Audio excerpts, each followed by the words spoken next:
வாழ்வளிக்கும் தேவன் ஊழியங்கள் உங்களை அன்போடு வரவேற்கிறது.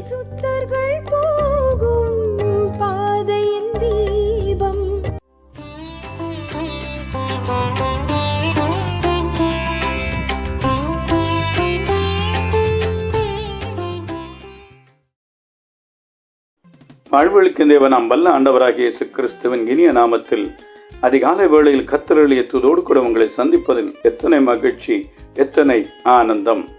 மத்தேயு எழுதின சுவிசேஷ புத்தகம் 10:22. என் நாமத்து நிமித்தம் நீங்கள் எல்லாராலும் பகைக்கப்படுவீர்கள், முடிவு பரியந்தம் நிலைத்திருப்பவனே ரட்சிக்கப்படுவான். ஆம் அன்பு தேவனுடைய பிள்ளைகளே, ரட்சிப்பு என்பது ஒரே நாளில் முடிந்து விடுவதல்ல என்று நான் பலமுறை உங்களுக்கு சொல்கிறேன். இன்றும் கூட திரும்பவும் சொல்லுகிறேன். ரட்சிக்கப்பட்ட பிள்ளைகளை இந்த உலகம் பகைக்கும், இந்த உலகம் வெறுக்கும், உறவுகள் கைவிடும், நீங்கள் எல்லாராலும் மறக்கப்படுவீர்கள், நீங்கள் எல்லாராலும் பகைக்கப்படுவீர்கள். ஆனால் கடைசி வரை நாம் கர்த்தருக்குள் நிலைத்திருக்க வேண்டும். காரணம் என்ன தெரியுமா? இவைகளெல்லாம் சம்பவிக்கும். நீங்கள் நல்லவர்களாய் வாழ்வதை, நீங்கள் அன்புள்ளவர்களாய் வாழ்வதை, நீங்கள் இரக்கமுள்ளவர்களாய் வாழ்வதை இந்த உலகம் விரும்பார்.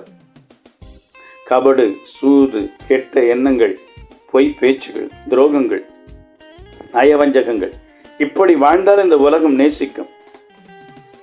இவை எதுவும் இல்லாமல் பரிசுத்தம், உண்மை, இரக்கம், தயவு, விசாரிப்பு, அன்பு, இப்படியெல்லாம் நீங்கள் வாழ்வீர்களானால் அது கிறிஸ்துவின் சுபாவம்.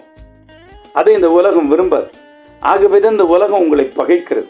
நீங்கள் கிறிஸ்துவை போல வாழ வேண்டும், கிறிஸ்துவை பிரதிபலிக்க வேண்டும் என்று நீங்கள் விரும்பி உங்கள் குணாதிசயங்களை எல்லாம் நீங்கள் மாற்றிக்கொண்டு உங்கள் வாழ்க்கையை பரிசுத்தமாய் வாழ அர்ப்பணித்து நீங்கள் தேவனுக்கு பயந்து ஜீவிப்பதை உறவுகளும் குடும்பமும் ஏன் இந்த உலகமும் விரும்பாது. ஆகவே அவர்கள் உங்களை பகைப்பார்கள், உங்களை வெறுப்பார்கள். இது நீங்கள் ரட்சிக்கப்பட்டிருப்பதற்கான ஒரு அடையாளம். உலகம் கண்டு கொண்டது. நீங்கள் இந்த விஷயத்திலலாம் வரமாட்டீங்க, நீங்கள் இந்த ஃபங்க்ஷனெல்லாம் கலந்து கொள்ள மாட்டீங்க, நீங்கள் இந்த மாதிரியான உலக விஷயத்தெல்லாம் பேசுறதை விரும்ப மாட்டீங்க என்று உலகம் உன்னை குறித்து சொன்னால் நீ அறிந்து கொள், நீ ரட்சிப்பில் இருக்கிறாய் என்பது. இப்படியெல்லாம் சோதனைகள் வரும், கைவிடப்பட்ட சூழ்நிலை வரும், எல்லாராலும் பகைக்கப்படுவீர்கள். ஆனால் உங்களை ரட்சித்த ஆண்டவரை நீங்கள் உறுதியாய் பிடித்துக் கொள்வீர்களானால் உங்கள் ரட்சிப்பு உறுதிப்படும், நீங்கள் நிலைத்திருப்பீர்கள். ஆண்டவர் உங்களை பாதுகாத்து பரலோக ராஜ்யத்துக்கு கொண்டு செல்வார். உலகத்தையும் அதில் உள்ளவைகளையும் நீங்கள் புரிந்து கொள்ளுங்கள். இப்படித்தான் உலகம் இருக்கும்.